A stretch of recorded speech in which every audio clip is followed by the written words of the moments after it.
All right, ladies and gentlemen, welcome back to the M.A.D Lads podcast. Today it is just me and Mobin. Doran is our he's our Qatar correspondent. He's out there. He's watching the games. Yeah, last game he was at was Canada Belgium, right? Yeah, lucky boy, got to go to Canada Belgium. Absolutely jealous.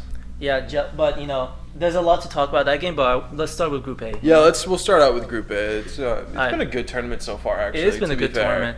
The only issue I had is there's a bit too many 0-0 draws. Yeah, there's been a little, but that's gonna open up as the tournament goes along. Yeah. I think a lot of teams just didn't want to lose that first game. Exactly, especially with some other groups that I would talk about. But now, Group A, let me just see, what was Group A? Well, Group A, we're gonna start off, game. Qatar and Ecuador.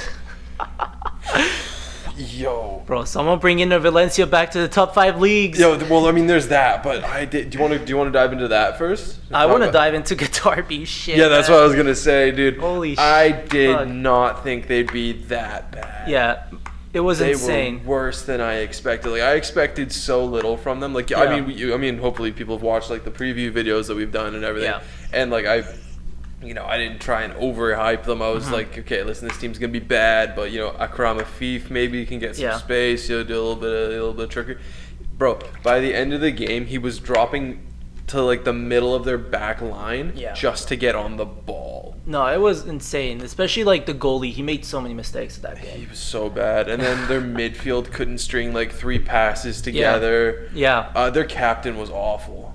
It was just a horrible performance. Genuinely, yeah. And we say this with no bias. There's nothing that we have nothing against the Qatar players or anything. They're separate from their government. There was a bit of everyone thought it was a bit of bribery. Okay, that's the thing. I said this to my brother. Right, we were talking about it. That could not have started worse for the Qatar government. Because immediately there's speculation that everyone thinks. Everyone went into this going okay, are they gonna have bought it? There was the tweet that went around that was they offered Ecuador players 7.5 million just to throw the game, and everyone's just is the World Cup gonna be bought?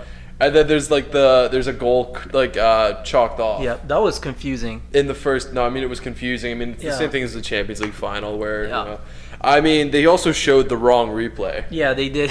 And they showed the wrong replay. They've been doing that a lot. They've been doing that a lot. It makes no fucking sense. Honestly, I don't know. Maybe it's just the TSN broadcast. Maybe it's just what we got here in Canada. I don't think it's TSN broadcast. I think it's just any broadcast that shows them. It looked bad. Yeah. I think everyone's first instinct. I'm loving how ready everyone was to believe that this was a corrupt game. Yeah, no, it was hilarious, man. But and then Enter Valencia steps up, bags another 2. Yeah. Goes off injured. Hey, wait, injured? Oh yeah, he had the knee. It was when that guy went into the back of him when he was on that turn, and it looked like he twisted his knee a little bit. Hopefully good tackle, but he's just a bad tackle. It looked what's it called? Yeah, it was just it got extended a bit too much. Yeah, I think it was a twist, but honestly, dude, they did not look good after he went off. Yeah, they did not look like scoring. After that, he picked up that injury. Ecuador just it was late in the first half. They didn't really look dangerous again. It kind of makes sense because if you look at the other strikers they have, they're not as experienced as Valencia. Oh shit! What the fuck? Why is his name? Sorry, we have the Brazil-Serbia game on because we would be getting to that one at the end. Nimar's shirt's just come off, unclear. Yeah. But fair enough. But and then what I liked out of Ecuador is they brought on some guy that plays in the 2nd division in Ecuador. Yeah. What the it's cool. He didn't look out of place. Yeah, it's from what the commentators say that he's apparently doing well in the 2nd division. So it's cool to see players like that deserve a chance. Yeah, shout out the coach of Ecuador giving a player like that a chance, bringing him up. He didn't look too out of place. Hopefully his career cracks on from here. We would all love to hear the story of this guy. He started a World Cup game when he was I think he was only 21 or something. Yeah, I think so. But I think more teams should do that. More teams should have done that. If you think about it, that was a smart move as well. I'm not saying they did it on purpose, but if you think about a team like Ecuador, which doesn't have a lot of talent, they bring in players from the lower divisions and all that stuff, and they try make them hyped up so teams could buy them and it could just massively improve them for later on. That's maybe being a bit too strategic. I think for things like the World Cup, you might not want to do that. But I'm very much with you, like rotating squads a bit more, like when you're doing qualifiers or like even if you're doing your continental competitions, like getting younger players that are like maybe overlooked. Like I think England's done a pretty good job with that lately with like Jared Bowen getting in. Like when Grealish was back at Villa, he started getting into the first team. But I think that was a bit more injuries rather than like, you know. Yeah, a bit, but I mean it's still getting in there. Should we move on to the next game? Senegal versus Netherlands. Senegal versus Netherlands, 2-0 Netherlands. I just want to say, Senegal fans, great. Yeah, great. No, great seriously, fans. that was absolutely fantastic. Hey, and the Ecuador fans as well. You know who, especially.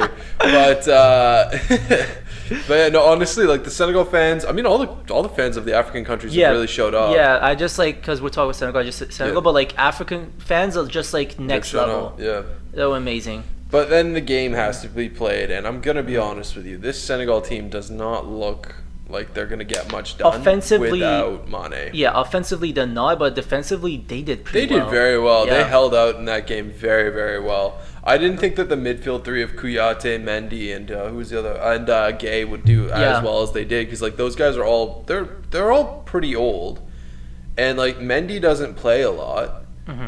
And Kouyaté's like he's well past his prime at this point. Like his prime was when he was at West Ham. Like exactly. Like I mean he's well past, and they did very, very well. So I mean that just goes to show like the World Cup is a different thing. It's a different beast all itself. But from what it seems like on like what's it called on FootMob, he's like one of the best players that played. I'm not saying he wasn't, but I think Ismail Sarr was definitely their man. He looks fantastic. He does. He's not Sadio Mane because I mean like exactly. I think that was the one thing that they were missing because like they really didn't have someone like I don't know if it would have been Daya or Diatta that would have come off for Mane, but they needed that guy and they just didn't have him. But Sarr, he looked fantastic. I don't know why nobody makes a move for him because I think it's twice now he's been relegated with Watford. Yeah, I don't know. I think nobody's picked him up. Is it because of himself? Like he doesn't want to make that move? I don't know. Like, if he's too comfortable at Watford, like I mean, the thing is they don't even do the thing that because Watford owners also own Udinese. They don't even like do the loan across, which is what they used to do with Deulofeu. Interesting. Yeah. Like I don't know. I mean, I hope that he's one of those players that after the World Cup, hopefully January they get a nice move. Yeah, someone picks him up for real.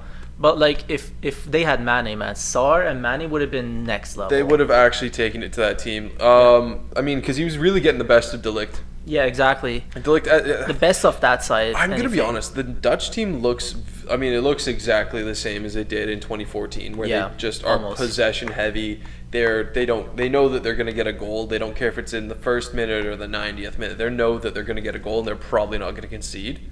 Yeah. Dude, they looked so comfortable on the ball. Like I don't know if Senegal pressed them hard enough. Like it was. Yeah, they were pretty calm. Like, but the thing is, like, they weren't even offensively that strong. No. Vincent Janssen starting was like insane. That was questionable. I don't understand. After Memphis Depay came in, it was just like a different team. Completely different team. Like they had no penetration. Like it was like until Depay came on. Like Janssen, he just looked off the pace. Yeah, he looked off the pace of the game. Like he. I mean, I get why you probably want to have a proper number 9 out there because when you bring on Depay, you don't have a number 9, like a true 9 out there. Yeah.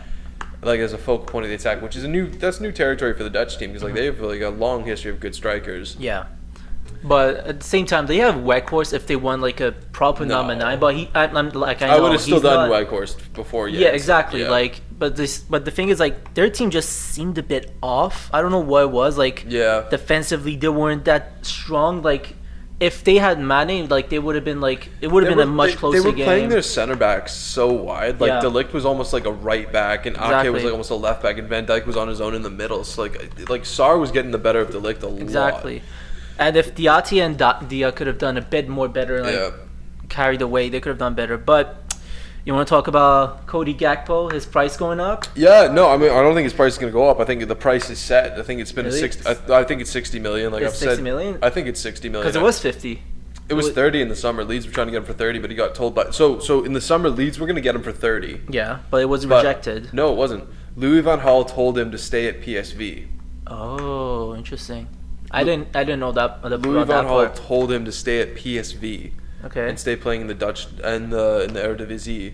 Yeah. And because he said it'd be better for his career. Yeah. And I mean, it's not. It looked a bit frustrating at the time. I mean, like, who doesn't want to make that move to the Premier League? But now it looks as though like he's probably gonna get a move to like a Man U or a Barcelona. I mean, Liverpool's kicking the tires on him as well. Like, just checking out what he's. Because he looks like a legit baller. He's a big body. He's got skill. He's got pace. Like, he finished that header very, very well. Exactly. He was like determined. He wasn't. He was courageous going for that header in general. Oh yeah, he was. Like he could have been absolutely clattered by Mendy. Yeah, Mendy exactly. With the mistake. I mean, he just. I can't blame him for the second goal that much. He just didn't. Yeah, I guess like on the first one, he just didn't see Gakpo coming in, Yeah. and I mean, like, you need your keeper to see that, but he just didn't. But on the second one, it's just like he got. Yeah, he got it was just hung out to dry a unlucky. bit, The defender should have be more aware and all that stuff. So should we move on to Group B? I just want to see if anything like interesting happened other than like in the. No, not really. No? I think it's a Group B thing now. All right, Group B.